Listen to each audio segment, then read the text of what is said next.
శ్రీ క్రోధినామ సంవత్సరం 2024 ఏప్రిల్ నెల కర్కాటక రాశి ఫలితాలు మనం తెలుసుకునే ముందు పునర్వసు 4వ పాదం, అలాగే పుష్యమి 1, 2, 3, 4 పాదాలు, ఆశ్లేష నక్షత్రం 1, 2, 3, 4 పాదాలు వారందరికీ కూడా కర్కాటక రాశి కిందకి చెందుతారు.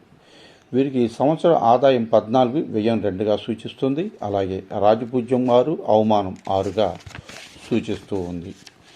ఇక వీరికి ఈ ఏప్రిల్ నెల మాసం వీరు చేస్తున్నటువంటి అన్ని రంగాలలో కూడా వీరికి రాణింపు ఎక్కువగా ఉంటుంది. అంటే ఏ వ్యాపారమైనా సరే అందరికీ కూడా వారి వారి వృత్తులలో రాణింపు ఎక్కువగా ఉంటుంది.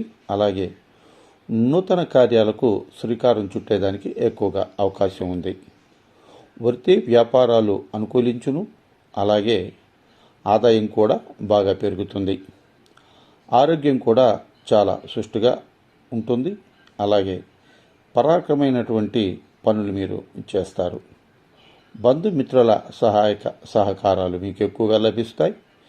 అలాగే సంతాన సౌఖ్యం, భార్యాభర్తల మధ్య సరైన అవగాహన ఉండటం చేత ఈ ఏప్రిల్ నెల మీకు చాలా సుఖ సంతోషాలతో కూడుకుంటుంది. అలాగే ఈ నెలలో మీకు నరఘోష ఎక్కువగా ఉండటం వలన మీరు మంగళవార శనివార నియమాలు పాటించాలి. అలాగే శివునికి రుద్రాభిషేకం కానీ లేదా నరఘోష శాంతి కానీ అలాగే శనిగ్రహ శాంతి కానీ మీరు చేయించటం చాలా వరకు ఉపయోగకరంగా ఉంటుంది.